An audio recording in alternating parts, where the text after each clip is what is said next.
In this video, I'm going to explain you how to use Apple Pay London Underground.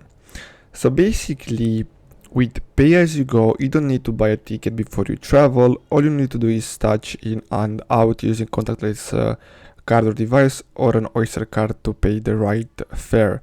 So you just have to basically open your Apple Pay and use it to pay for your travel around London. So you just have to double click on the shutdown button on your Apple device, and then you'll see all the cards that are linked to your Apple Pay. You can select one, and then you can touch your phone to the payment device, and basically you can buy your ticket. And as you can see, you can use Pay As You Go on bus, tube, tram, London Overground and Underground, and basically that's all you have to do and know.